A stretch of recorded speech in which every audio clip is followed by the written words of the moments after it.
দ্রুত আইসা তাদের চিকিৎসা করুন। যদি লজ্জা শরম থাকে আপনাদের, তাহলে তাদের আইসা দ্রুত চিকিৎসার ব্যবস্থা করুন।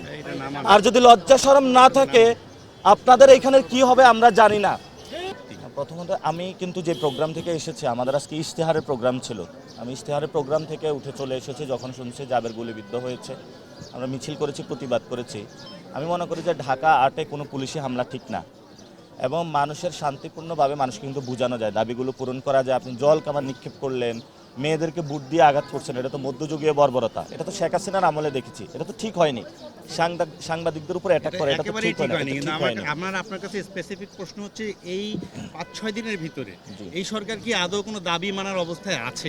দেখুন, এটা খুবই একটা চিঠি দেওয়া, জাতিসংঘের একটা কমিশন গঠন করে দেওয়া, এবং সরকারের যে তদন্ত, তারা হলো আইসা জাবেরদের কাছে বলে যে তোমরা সিসিটিভি ফুটেজ দাও। এটা তাদের কাছে তাকে একটা হটকারিতা করতেছে বিচার নিয়ে। এখানে সরকার বিচারে যদি স্বচ্ছতা থাকতো তাহলে পরিস্থিতির সৃষ্টি হতো না। সরকার বিচারের ক্ষেত্রে অনীহা দেখাচ্ছে এবং ঢিলে ঢালাভাবে কাজ করছে। আমরা মনে করি যে সরকার বিচারের ক্ষেত্রে স্ট্রিক্ট হওয়া প্রয়োজন এবং স্বচ্ছ, সবার কাছে ট্রাস্টেড একটা বিচার ব্যবস্থার মাধ্যমে ওসমান হাদি ভাইয়ের বিচার প্রক্রিয়া অনুসরণ করা উচিত। যেটা ব্যাখ্যা করি, গতকালকে ওনারা বিচারের দাবিতে যমুনার সামনে অবস্থান নিয়েছিলেন এবং খুবই শান্তিপূর্ণ ছিল। আমি গতকালকে গিয়ে দেখি তাদের কোনো খাবার নাই, পানি ছিল না, মশায় অবস্থা খারাপ ছিল। সেখানে ওসমান হাদি ভাইয়ের ওয়াইফ ছিলেন এবং তাদের একটা শান্তিপূর্ণ প্রতিবাদ চলছিল। সরকার আজকে তাদের উপরে জল কামান নিক্ষেপ করেছে, ফায়ারিং করেছে তাদেরকে, এবং বিভিন্ন জায়গায় তাদের উপরে বুট দিয়ে হলো তাদের উপরে বুকের উপরে আঘাত করা হয়েছে। মসজিদে গিয়ে বুকের উপরে আঘাত করা হয়েছে। এটা সরকার একটা বাজে উদাহরণ সৃষ্টি করলো বাংলাদেশে। শহীদ ওসমান হাদি ভাইয়ের বিচার আমরা চাই। সরকার যদি আমাদের সবাইকে মেরেও ফেলে, তারপরও এই বিচার থেকে আমরা এক পাও পিছপা হব না। আমরা আশঙ্কা করছি এখানে সরকারের ভিতরেও এটার সাথে জড়িত থাকতে পারে। না হলে বিচার চাইতে গিয়ে জনগণের সরকার কেন আমাদের উপরে এই ধরনের অত্যাচারের স্টিম রোলার চালাবে? আমরা সেখানে দেখলাম যে যমুনার ওইখানে এখনও ব্যারিকেড দিয়ে তারা রেখেছে। আমরা এই পুলিশি হামলার প্রতিবাদ জানাচ্ছি।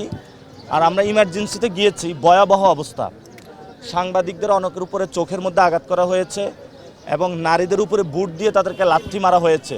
নারীদের অবস্থা খুবই খারাপ, অনেকের পায়ে গুলিবিদ্ধ, অনেকের হাতের অবস্থা খারাপ, অনেকের ব্রেইনের মাথার অবস্থা খারাপ, খুবই বাজে অবস্থা। 30-40 জন ইমার্জেন্সিতে, খুবই ভয়াবহ অবস্থা।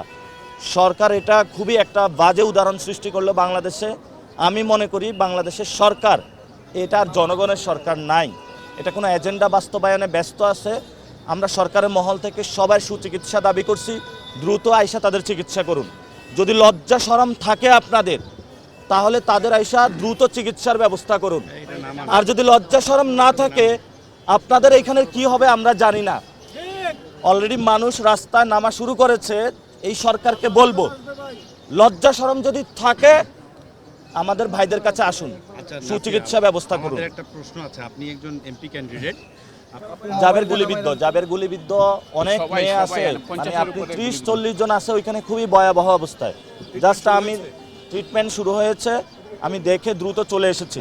খুবই ভয়াবহ অবস্থা। দেখে কি বুঝতে পেরেছেন গুলিবিদ্ধর ধরনটা কি? কারণ অনেক জায়গায় বলতে পায়ে ব্যান্ডেজ বা রাবার বুলেট, পায়ে ব্যান্ডেজ করে রাখা হয়েছে এবং অনেকের নিঃশ্বাস নিতে কষ্ট হচ্ছে। বুট দিয়ে লাথি মারছে তো। আবার অনেকগুলা মেয়ে দেখলাম মানে এখনো সেন্সলেস অবস্থায় আছে। আপনারা যদি কেউ ফুটেজ নিতে পারেন এটা ভালো। খুবই ভয়াবহ অবস্থা, এখনো আসতেছে। একটা জিনিস প্রেস ব্রিফে বলছে যে কোনো ধরনের গুলি তারা ছোড়েনি, ফলে গুলিবিদ্ধ হওয়ার কোনো সম্ভাবনাই নেই। যে দাবি করা হচ্ছে সেটা মিথ্যা। বিষয়টা একটু মিসইন্টারপ্রেট হচ্ছে। গুলিটা কি ধরনের মনে হচ্ছে? এটা তো গুলি তো অনেক ধরনের হতে পারে, রাবার বুলেট হতে পারে, স্প্লিন্টার হতে পারে, অনেক ধরনের হতে পারে। তো এই পর্যন্ত ফুল ক্লিয়ারেন্সটা এখন আসে না, তবে গুলিবিদ্ধ হয়েছে এটা ঠিক। এখন